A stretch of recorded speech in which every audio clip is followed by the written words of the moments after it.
that's what we'll do. Love one another with a love like no other that we found in you. Love one another, yeah, love one another, that's what we'll do. We're alive to love one another. We're alive with a love like no other. We're alive, we're sisters and brothers. We're alive to love one another.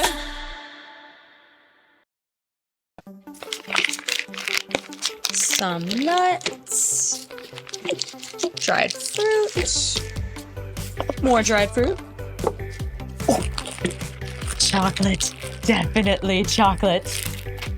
Hey, today we're taking a look at the story of how Jesus served up a big lunch to a big crowd. Skylar! One pizza pipe! Ing hot. You okay? Yep.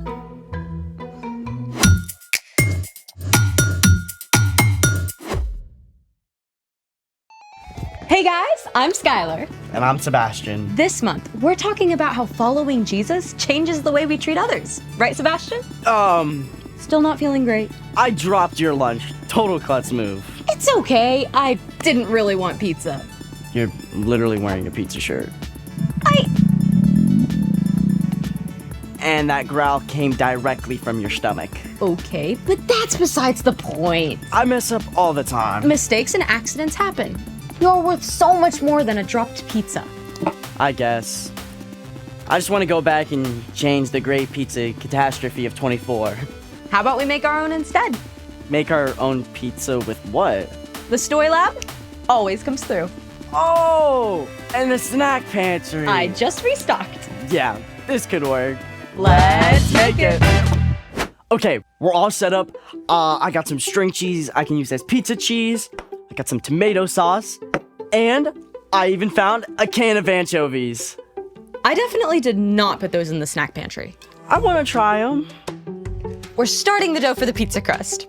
You'll need 2 cups of water, 5½ cups of all-purpose flour, 4 tablespoons of olive oil, 2 to 3 teaspoons of salt, 1 to 2 teaspoons of sugar, 1 teaspoon of garlic powder, and a pack of dried yeast. Step 1. Activate your yeast.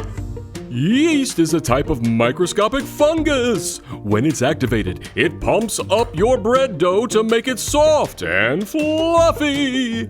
Oh, so yeast is like microscopic cheerleaders. Kinda. To activate your yeast, mix the yeast with warm water in a small cup or bowl. Then add some sugar to speed up the activation process.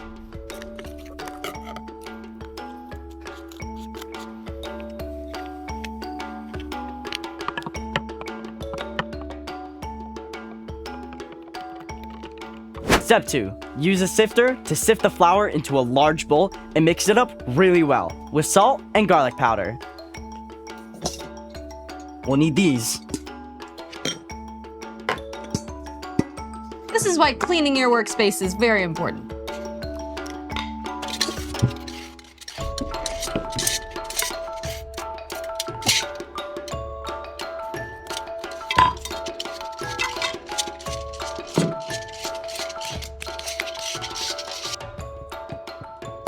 And add salt and garlic powder.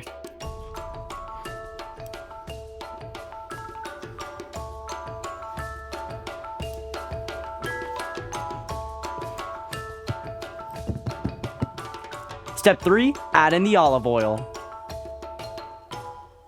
And you'll want to stir.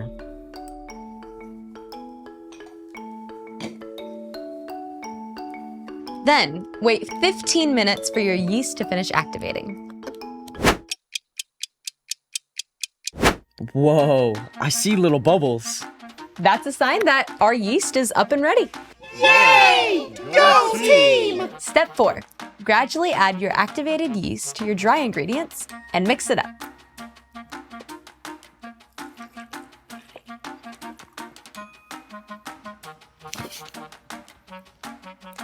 You'll need to stir for 5 to 10 minutes until the dough starts coming away from the sides of the bowl. This is a workout. Pizza dough was not made for the weak. I'm gonna use my hands. Okay. This seems a lot more effective. I would recommend using your hands.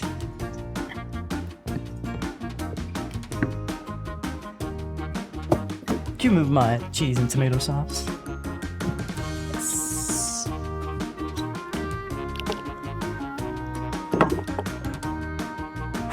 This is a workout. The dough is formed and done. Now it's time for the yeast to help the bread dough grow. Step 5. Put the dough in the bowl. And then cover with aluminum foil and let it rest while the yeast does its thing.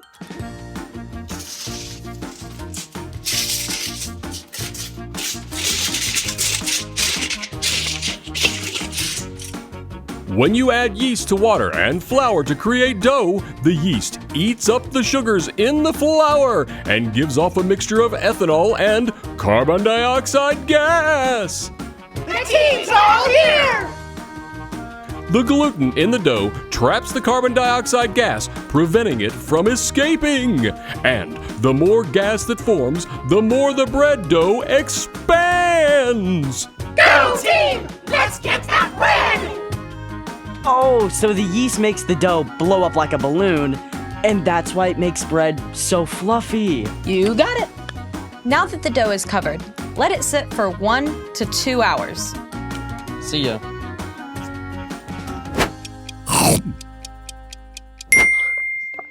Ooh, let's take a look.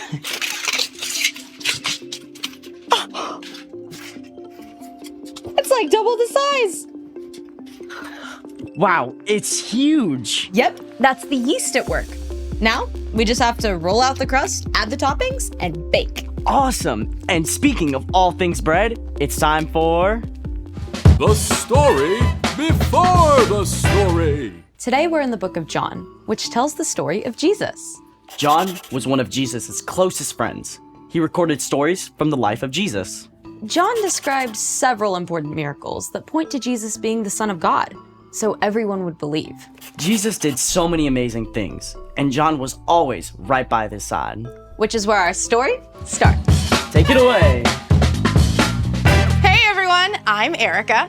Today's story is a feast for the mind and soul. One day, Jesus and his disciples sailed across the Sea of Galilee. However, a huge crowd of people who had seen him do miracles was hot on his trail. Hey, isn't that the guy who was healing people? It is! Where's he going? I totally want to ask for his autograph. Me too. Let's follow him. Yeah! Jesus went up onto a mountainside and sat with his disciples. But as he looked down, he saw the huge crowd approaching quickly. We want Jesus! We want Jesus! Wow, that's a lot of people. It was high time for a meal, but there were thousands of people and no easy way to find food for all of them. Where can we buy bread for these people to eat? Even if we could buy enough bread for each person to have just a bite, it would take more than half a year's pay. Philip was spot on. The crowds were hungry, and the disciples didn't have the money or food to feed them. The only thing that made sense was to send them away to fend for themselves. But not everyone had come unprepared. One little boy had brought some food. Jesus, this boy here has 5 loaves of barley bread and some small fish that he's willing to share. My mama said sharing is caring. That's great, kid, but how far is this gonna go with that giant crowd? Have the people sit down. If you say so. There were more than 5,000 people present, maybe more than 10,000. Jesus had everyone sit down on the mountainside, and then Jesus took the loaves and gave thanks. Oh, hey, are we getting snacks? Yummers! Jesus began passing out the loaves and fish to the crowd. Somehow, there were always a few more pieces, and then more and more and more, until everyone ate as much as they wanted. Hold up. Didn't we only pass out like 7 things? I'm no mathematician, but... After everyone had finished, Jesus told the disciples to collect the leftovers. They gathered what was left and filled, get this, 12 whole baskets with the remaining bread and fish. 5 loaves plus 2 fish divided by 10,000 times average person size minus 100 quotient. It's a miracle, Andrew. Leave the math to Matthew. The little boy didn't have much, but he chose to give what he did have to Jesus, who used that one small gift to perform a miracle that fed thousands of hungry people. The end. Can you imagine infinitely multiplying snacks? If I was in that crowd, I wonder if I would have shared my food. Well, the kid sure didn't have to share. I mean, he never imagined it could feed everyone, but he chose to step up anyway. So, what's our part in the story? Well, you may not feel like you have a lot to give, but when you choose to trust Jesus and offer what you have, he can use it to meet the needs of other people in a big way. That's what true compassion looks like. Compassion is caring enough to do something about someone else's needs. That can also be the simple stuff, right? For sure! Like, say a friend forgot their lunch. You can share half of your sandwich. It's a great way to show compassion, like Jesus. And it's more than just food. Yeah, exactly. You could share your favorite game, or toy, or book. Or you can share a special skill or talent. Like, if you're great at math, you can help your friend with their homework. And if you're good at art, you could share a silly drawing with your friend who's feeling down. You got it. You can even give your time to meet others' needs. Like helping your mom collect canned goods for people who don't have enough food. Or smiling at everyone you meet when you go to visit your great-grandma at the nursing home. Sounds like we gotta get creative. Keep our eyes open. That's right. God made you to show compassion like Jesus in your own unique way. See you next time. Bye. So here's the thing. Use what you have to help others. Right now, I would finally like to help you to lunch. Cheers. It's gonna be good. So yummy. How's your half? Anchovies was a mistake. Thanks for joining us in the Story Lab. See you next time. Mm-mm.